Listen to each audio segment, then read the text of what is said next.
previous one, which was Tata Press case. Was that discussed? If you can just give me a reminder, please.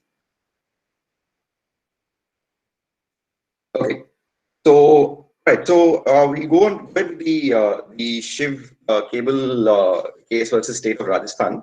Now, this was a sort of, this case was, I would say, it was a sort of landmark judgment, because this gave sort of birth to the Cable TV Network Regulations Act.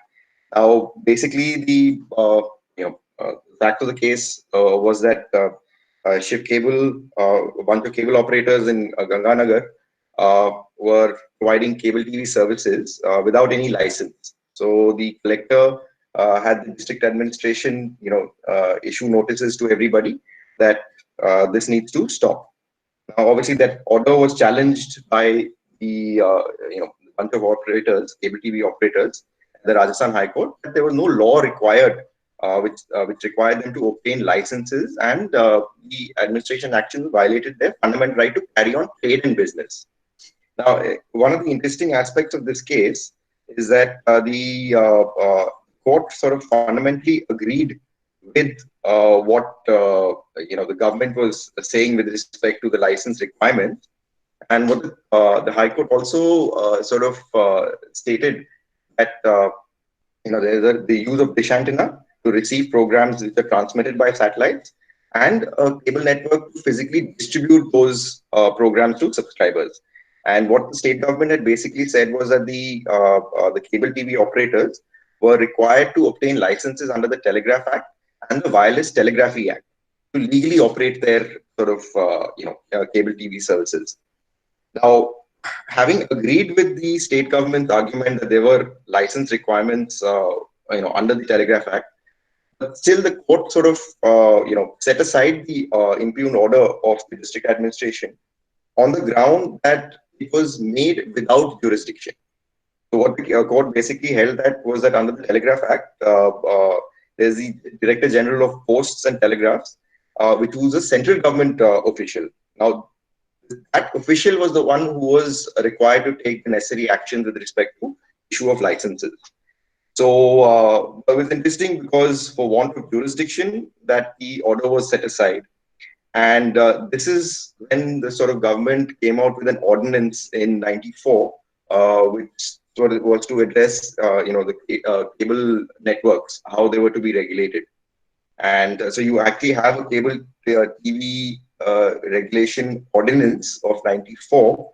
And then subsequently, there was a Cable Networks Act of '95, which was passed, which sort of, brought the entire aspect of cable TV services requiring licenses to be obtained under the Wireless Telegraphy and the Indian Telegraph Act.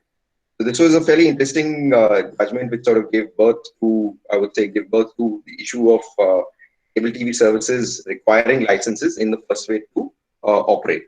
Shatakshi, you mentioned MTNL case. We didn't do that. I'm sorry. Could you just let me know No, sir. I'm just reminding you that that was the last case that we discussed. My internet has a little bit of issues, so it got delivered late. Okay. No. I think I also checked it. I'm not I'm looking at the screen as well as the presentation. So if I do forget, if I don't respond to anybody, just feel free to unmute your mic and just sort of stop me in the middle. It's absolutely fine to do that. We're going to try and make this as much as a regular class as possible. I know that's a little difficult, but just feel free to stop me at any time if I just continue, without answering any of your questions or anything of that sort. Right. So so the state of the Shiv Cable TV and state of Rajasthan case was a very, very important judgment from that perspective, giving birth to the issue of cable TV regulations in the country. Any questions? Yeah. Does anybody have any questions? We will come to the Telegraph Act and Wireless Telegraphy Act if time permits slightly later. But any questions? Anybody has any doubts or clarifications? Yeah.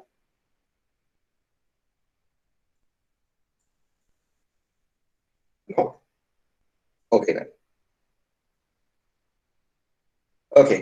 Here, this is another, I would say, a sort of landmark judgment, if you will, with respect to how airwaves were required to be shared even with the private sector, for the simple reason that till then, uh, any broadcasting was done sort of by Doordarshan alone, and so the Cricket Association of Bengal had sort of wanted to give the rights of telecast to private players, but the Ministry of IB said that nothing doing. This is airwaves are subject to government regulation and government control, and therefore you cannot, that broadcast has to be done through government channels alone. So let's say Doordarshan, for instance, that was what was required. Uh, well, Here, the Supreme Court held that the airwaves of frequencies were a public property, and the right to impart and receive information is a species of right to freedom of speech and expression guaranteed under Article 19(1)(a) of the Constitution. So it's really interesting to see that the Supreme Court at that point in time had said that, listen, while we understand that this is, the airwaves are under government control, still amounts to public property, and everybody should sort of have a part, sort of have access to that because it is public property in itself. Although the court did hold that there was a requirement for it to be regulated. So it didn't just say that, okay, fine, you just open up the airways in terms of anybody and everybody can sort of thing. It had to be regulated by a public authority. And that's when the whole conversation on, let's say a broadcasting sort of authority needed to come into play. There was a bill in 97, which really didn't see the light of day. But over a period of time, you see that this judgment sort of paved the way for private players to start applying for licenses to sort of, you know, uh, sorry, if you could just give me 1 second, please. I'm just getting a call from Preeti. Uh, just hang on 1 second, please.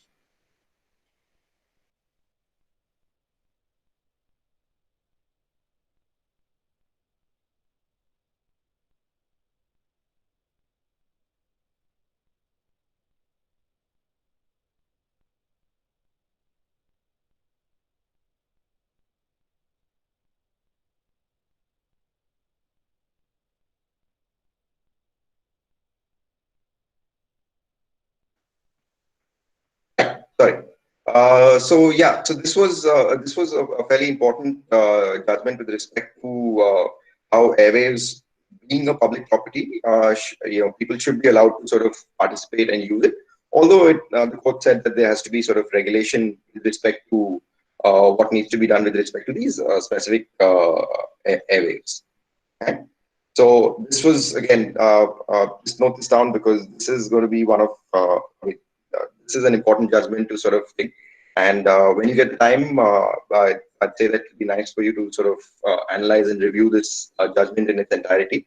I have time only till about 5 to 12, so I'm not going to get into too many details at the moment. Any questions here?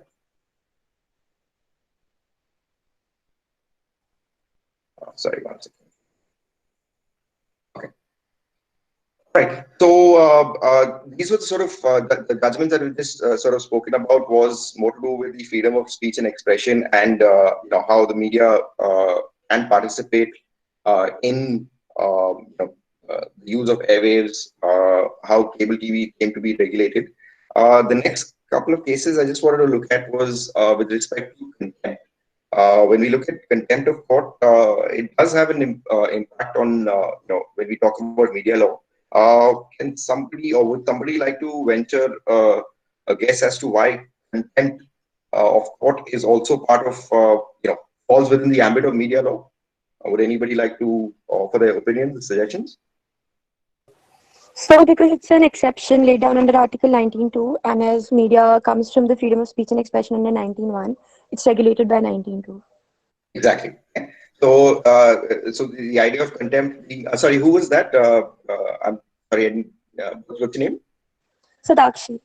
Sadakshi. Okay. All right. Thanks, Sadakshi. Yeah, you're absolutely right about that. Because the one of the exceptions to freedom of speech and expression is with respect to contempt of court, and that has been specified under Article 19(2). Therefore, contempt does come into play with respect to contempt of court does come into play with respect to media law. It's within the ambit of media law. And I think what the courts have sort of held, if you look at the DC Saxena and Chief Justice of India case in '96, that there has to be a distinction which is between contempt and criticism. So here it's interesting because when you talk about any judgments, you can sort of criticize the judgment. uh, you're allowed to critique the judgment, obviously. What you're not allowed to do is, sort of criticize the judge in itself. When you talk about, so I think the distinction has to be made with respect to how you sort of put forward those arguments of yours vis-a-vis the judgment, whether you agree with it, disagree with it, whatever it may be. Uh, to the extent that amounts to sort of criticism of the judgment, that would be thing. But as the court held in the Saxena case, that you know, a libel against a judge can constitute criminal contempt if the imputation is of such gravity that it erodes public confidence in the system. Right now, I'm not going to get into sort of judgments that have been coming out with respect to the Supreme Court of late, but would have any of you followed what the Supreme Court, especially the CGI, mentioned with respect to distribution of cash or wages to daily laborers? Has anybody followed up on that? I mean, followed up, as in, I think it was yesterday or day before that the CGI made an observation. Anybody know what the observation was?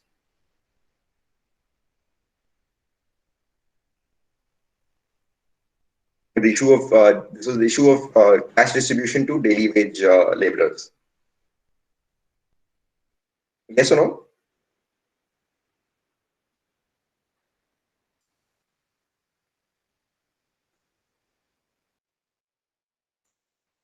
Okay.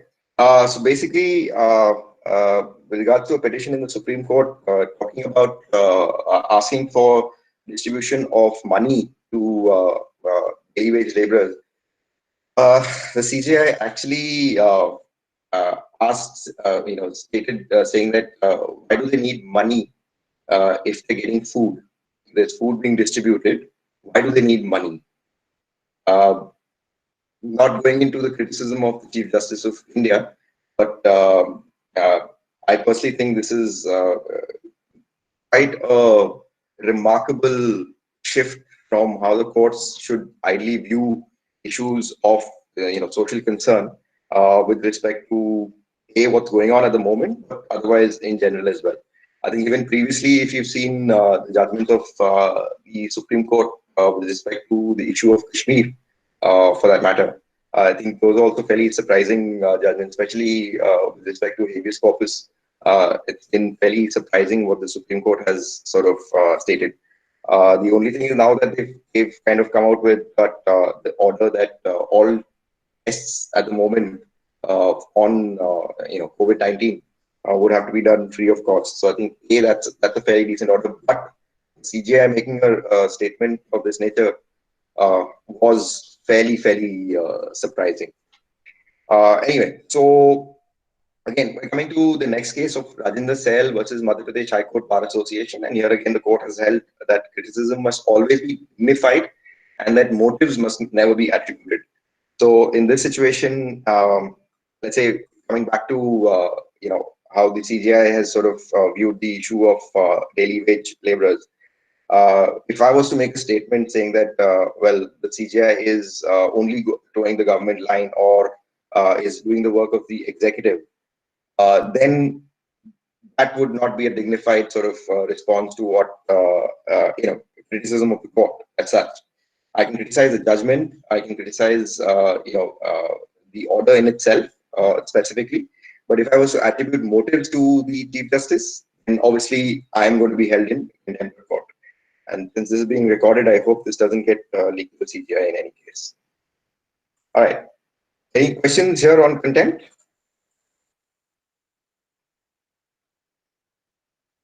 Anybody have any doubts with respect to contempt of court? No.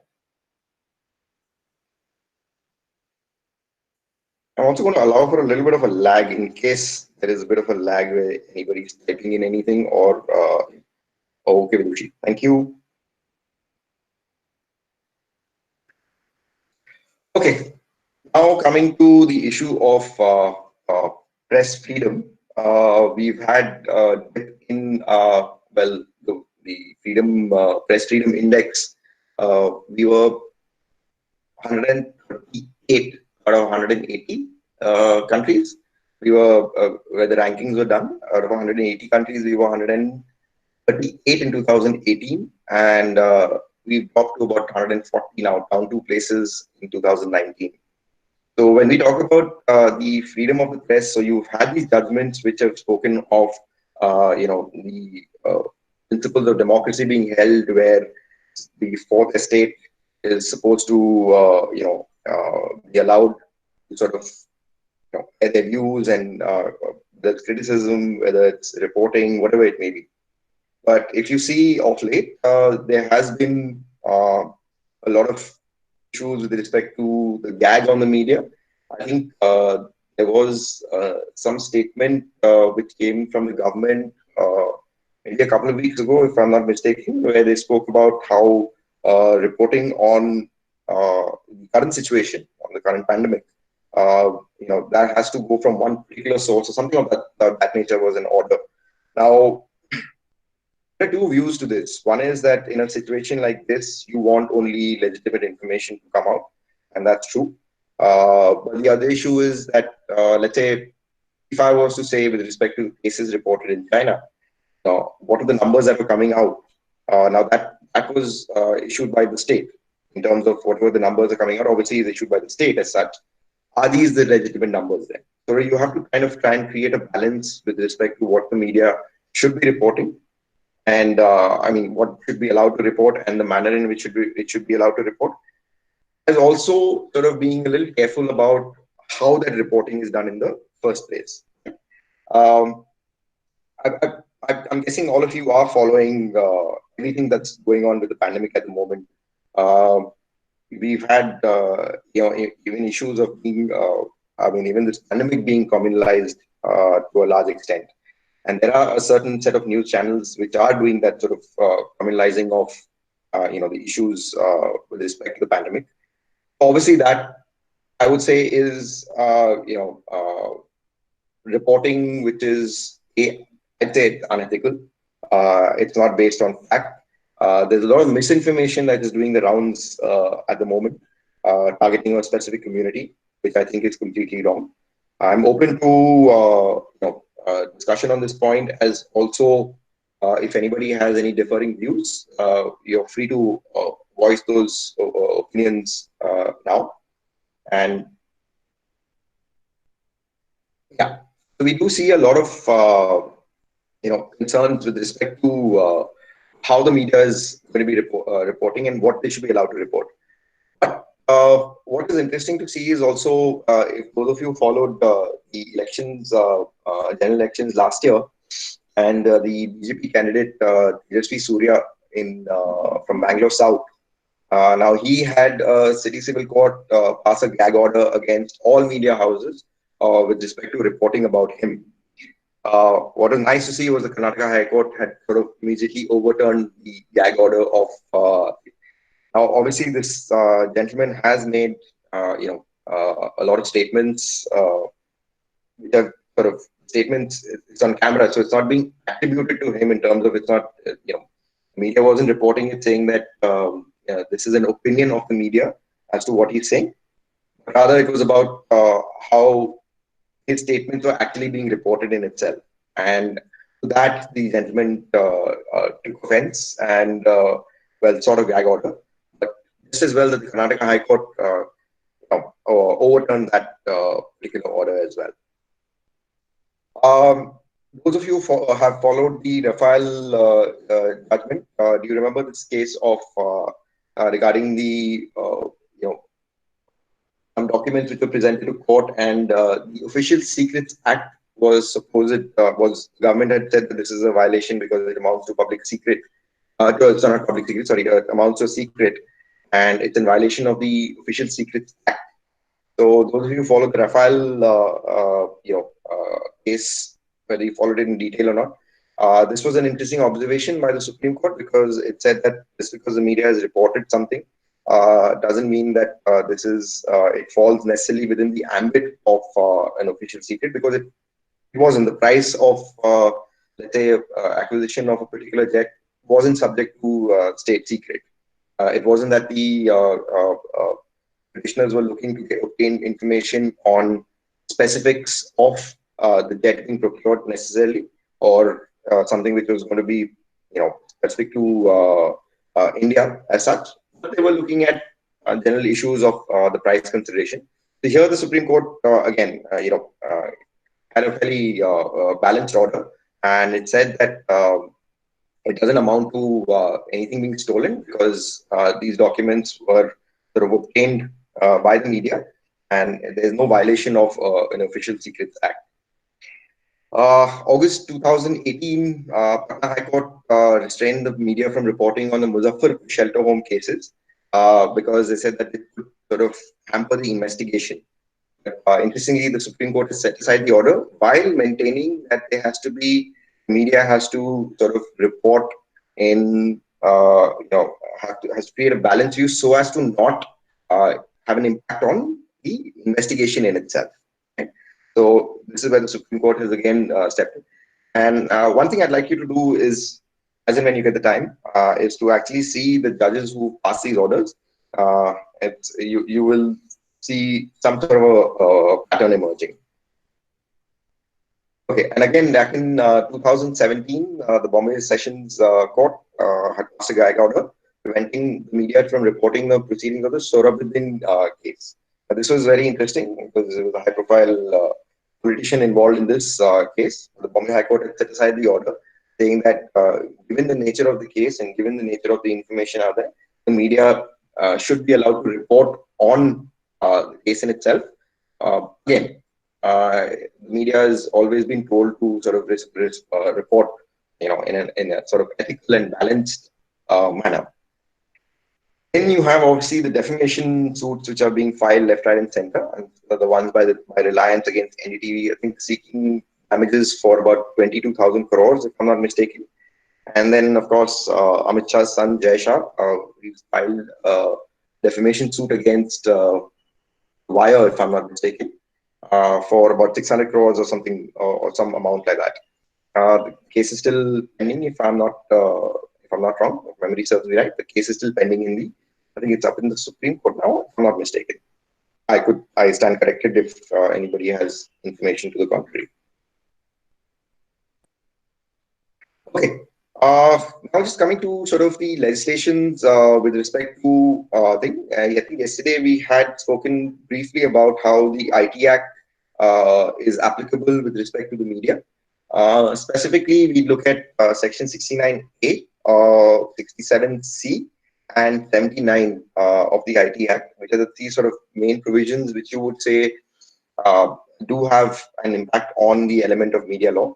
The 69As are to issue directions for blocking for public access of any information through any computer resource. And this is where we spoke about, I think we spoke about these social media platforms.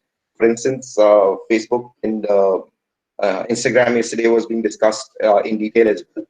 So here is where the government has the power to sort of issue directions.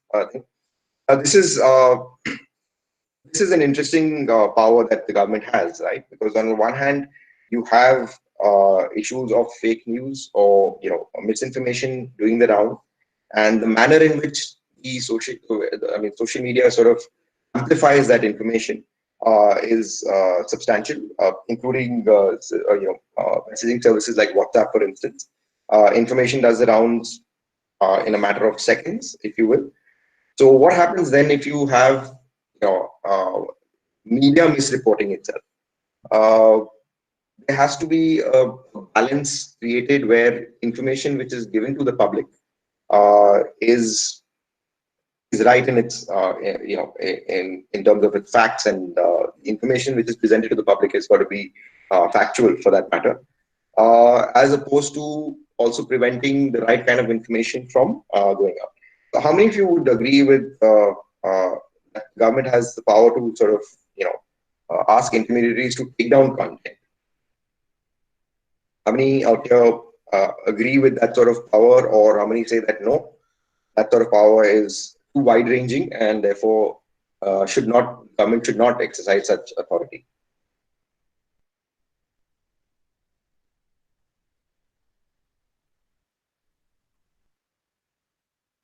I'm guessing all of you are still around, or have you just switched on your thing and just walked away elsewhere?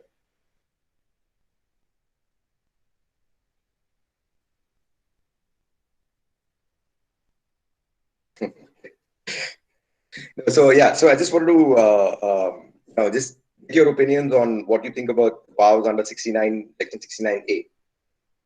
So under Diya, what I'm saying is that the powers that are given to the government to sort of block or ask intermediaries to take down content, you know, that is obviously subject to possible misuse as well.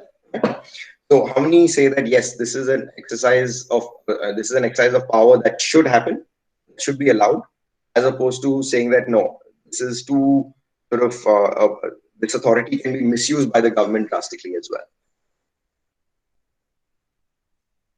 So basically, your understanding of 69A, I'll just think power to issue directions for blocking for public access of any information through any computer resource.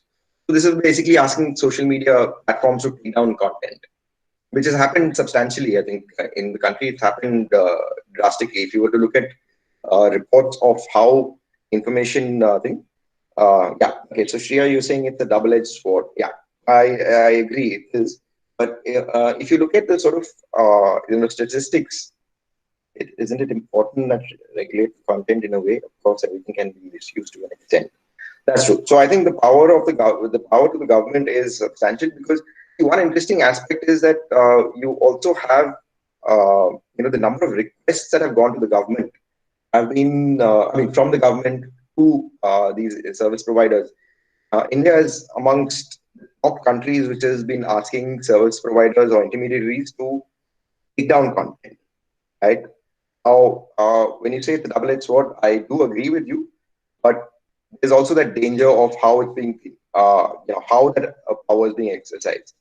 Because government, any content that it doesn't like, for instance, it says that okay, this is presenting the country in a bad light, which again I think is a lot of the ostrich mentality. Uh, and the government keeps asking service providers to take down that content. There you said, but then there has to be some authority to regulate the content. So yeah, so it is. There has to be a balancing act that has to be done, and I think it there has to be a sort of thing that you can't have a blanket issue with respect to government exercising authority, but at the same time you can't have this as being a self-regulating sort of situation as well, because no, there have been times where on platforms like Twitter and Facebook, a lot of hate speech has not been removed because of whether it's a bias on the part of platforms itself, which have certain ideologies that they lean towards or not. That's a different thing. But you have an issue where the self-regulation does not necessarily work. But at the same time, too much of authority by the government is also problematic, right? But with respect to, let's say, the media, the government has that authority to ask people to, remove content or whatever it is. And I think there was maybe sometime last year where a channel in Kerala, a news channel in Kerala, was asked to stop broadcasting for a period of 48 hours because they had reported something which was factual actually, but the government didn't like what was being reported, and they asked the channel to sort of be off air for a period of 48 hours. I think that was one thing. Uh, Sorry. Okay. Just going to quickly breeze through the other elements. One aspect of criminal law which applies to media, the media, is also the issue of sedition. Uh, Sedition in itself is a discussion for another class altogether, because obviously it's a much misused section in India. Uh, for anything and everything, the police just seem to want to slap sedition charges. That's problematic to a large extent. Then you have issues of promoting enmity between different groups on grounds of religion, race, 153A. I think in this situation, I would say in the current scenario, there should be a couple of, I mean, not a couple of, more than a couple of news channels which need to be slapped with 153A for certain, and 295A as well, and then of course you have defamation. Now, defamation, we've had enough cases. I mean, there have been enough cases on defamation which have been filed, and to a certain extent, it's also used as thing, as you saw in the case of with Reliance and with in the case of Jay Shah, for instance, cases being filed against media houses just in order to sort of drag them down in terms of prevent them from doing any sort of reporting as well. Here again, there has to be a balance which needs to be created, because there are some who deserve the defamation cases to be filed against them, and some who, by mere reporting, have those charges slapped against them for because the relevant person or corporate house is not happy about that particular reporting. Okay. Yeah, so this I think I mentioned this yesterday, if I'm not mistaken, about on Twitter, where um, somebody had posted that image of holding a placard saying that smash Brahmanical patriarchy, and for that there was a fire filed against Jack Dorsey in itself of Twitter. But Rajasthan High Court, as of day before yesterday, has quashed the FIR and said that the police, that it will be ridiculous for the police to even consider investigation in this situation. Is there somebody online? Somebody wants has a question? Oh, sorry, I just missed these comments. Okay, Ashmita said that maybe there are guidelines to regulate what type of content can be taken down, so that instances where government wants to remove anything as per their whims and fancies can be avoided. I think that is there, but again, the nature of the content is going to be so different, Ashmita, that we're going to probably see the regulation go into hundreds of pages to see that what type of content can be taken up. Because, like I said, where is that you draw the line? I mean, okay, as I mentioned yesterday, for me personally, I draw the line at call for imminent violence. That's where I would draw the line and say that, okay, now this is hate speech, right? There have been instances where, not a call for imminent violence, but still sort of violent words being used, for instance, in the thing has also sort of caused violence against communities, against groups, whatever it is, right? So this becomes I think it becomes a little difficult to sort of completely regulate. But yeah, I think guidelines or measures should be taken. I completely agree with you on that, Arshita. Pratna, you said, I think it's necessary evil, but should be regulated so as to not curtail free speech. Okay, should be regulated so as to not curtail free speech. If it's regulated, then you are sort of curtailing free speech, right, Pratna? I mean, that's what I gather from your comment here. Okay, Shia said that the act of balance will and has led to this vicious cycle of reviewing content by the government when they feel it's good for the society. But the society must be exposed to certain things or they demand certain information on something, and thus it starts and goes on forever. That's true. There is a balance that needs to be created about. Okay, Shirish said, I'm using an analogy, wherein content on the internet is compared to display pieces in a museum. All right, interesting. An intermediary is similar to an owner of an online auction case of a museum of ideas. Drawing an analogy to a physical museum, owner displays offences and obscene art. The museum owner would be as liable as the creator of such art itself. All right, that's again, okay, that's an interesting analogy that you've kind of come up with, Shirish, where you're looking at a physical space and thing. But I think with respect to the medium, and because platforms like Facebook or whatever have such a wide sort of reach, it becomes that much more difficult to curtail that, right? So, you can try and regulate it, but does it happen at the moment you post it? I mean, how do you regulate the content? Does it get regulated at the time of posting, or by the time it's been sort of, and generally what happens is only when it's sort of reached a particular mass or particular size, the reach has been of a particular size, that's when it becomes problematic. So it may not be problematic if, let's say, on a on a personal messenger service, for instance, or I'm discussing with only my friends, the moment that gets shared to the public at large and then that goes viral, for instance, then that becomes problematic. Right? So it's also the sort of element of the reach that you have to take into consideration. If it is difficult to, so they are saying that if it is difficult to regulate, then we need to the regulating of the content as well as to an extent. So as per you, how do we achieve that balance? What exactly should be done in this respect? Uh, yeah, I don't have necessarily the answer to how to achieve that balance because viewpoints are so differing in terms of when we take into consideration. Let's say I'll talk about it from a political perspective, right? Ideologies are so far apart that praise for a right wing ideology or a praise for a left wing ideology could be misconstrued by either side. So, how do you really achieve the balance?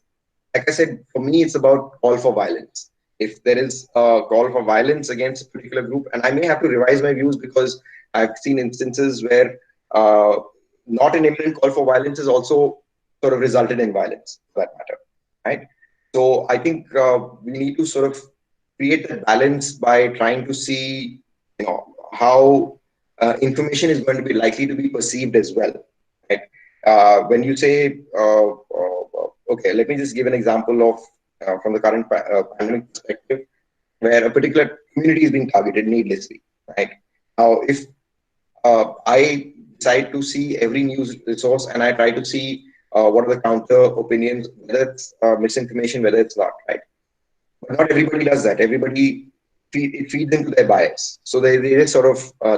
But I think with respect to a balance being created, I think what needs to be done is possibly have these organizations which are fighting fake news and misinformation. I think their reach needs to be sort of expanded.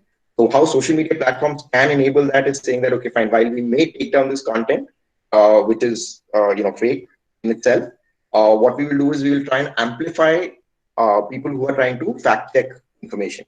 Maybe that sort of a balance could be created, but I don't have the answer to it at the moment.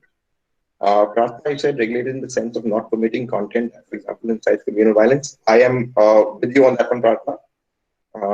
We already have intermediate guidelines in place to regulate the content and decide the extent of the accountability as a blue whale challenge case. So we don't have guidelines about content in itself, right? It's not, I mean, to my knowledge, specifically with relevant to content, it's not necessarily there. But yeah, when you have something which is going to be damaging to society, I think it's on a case-to-case basis what is seen.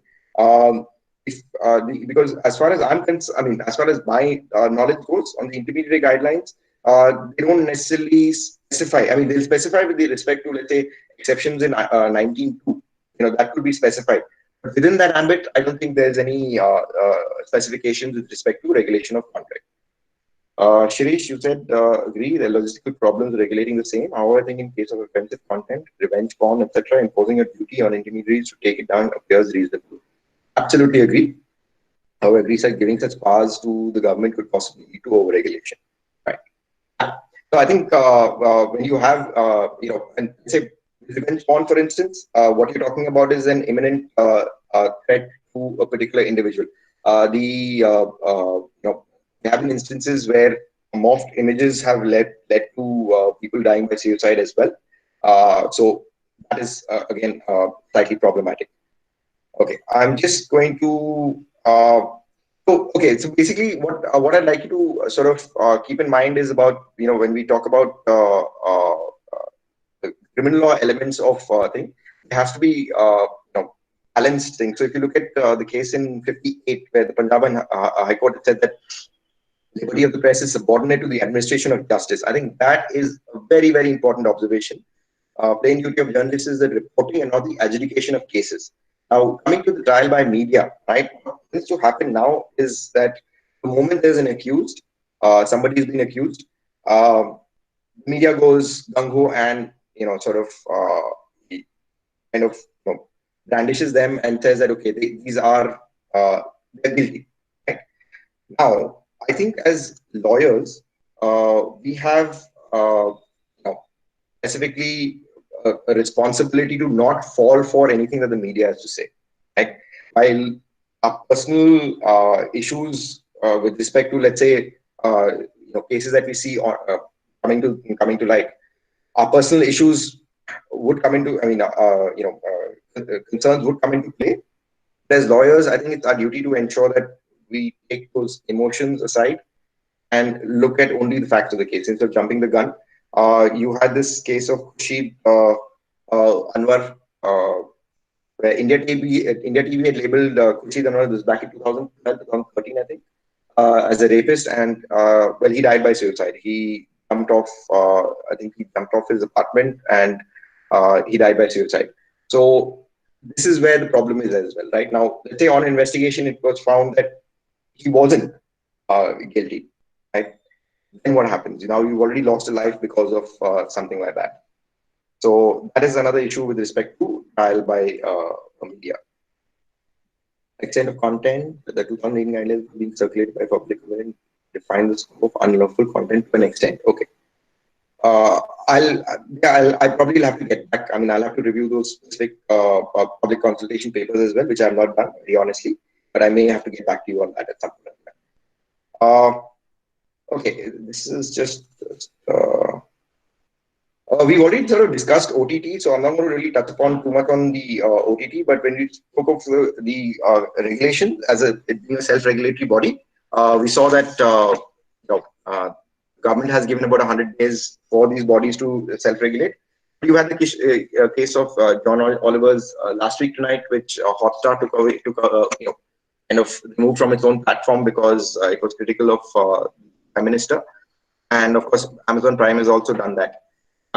Last thing that I just wanted to touch upon is the issue of wouldn't he be held liable for one single account? Sorry, Shreya, I'm not very clear with the Twitter case of Mr. Dorsey wouldn't be held liable for one single account action, would it? No, he wouldn't be held accountable for a single accounts action because it's actually quite ridiculous to attribute, I think, criminal liability on an individual on a platform, the owner of a platform. I think that's quite ridiculous to do in itself. And so, because how do you attribute criminal liability unless that person itself has shared that? Let's say if it is content which falls within the bounds of criminal law, if Jack Dorsey had shared that, or retweeted that, or whatever, that would go to show his intent. Just having a platform show something, I don't think criminal liability can be held, can be applicable in this case. Okay, I think all of you have another session. I was told earlier that all of you have another session at about 12. So I do not wish to take up any more time of yours. Just to let you know that, well, if you're looking for entertainment, there's the internet radio garden. I don't know how many of you've seen that. I discovered that fairly recently, thanks to staying indoors. I'd say give it a listen. It has an issue of respect to how radio channels are allowed to operate in this country thing. But have a look at Radio Garden. And if there are any doubts that you have, please feel free to email me. And then I don't mind doing discussions if you'd like to discuss anything. I'm open to the idea of discussing on a one-to-one or it's a smaller group as and when time permits. Although I'm sorry, I'll have to leave you all here. Please take care of yourselves, take care of your loved ones, and good luck. Stay safe and stay healthy. Santosh, I think done now. So do I need to stay or should I? If Santosh is still online here.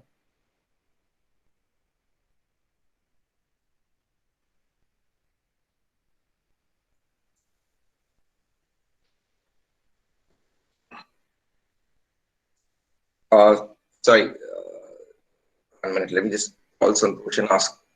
I think all of you would be required to give your. I'm not sure if you're allowed. Let me just call Santosh and find out if I can leave.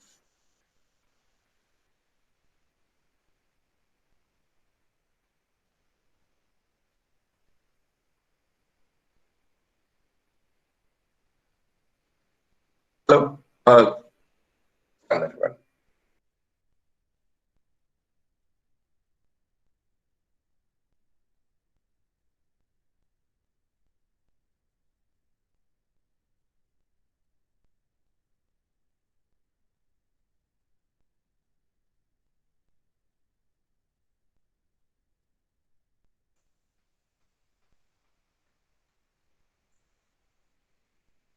All right. Thank you, everybody. Bye.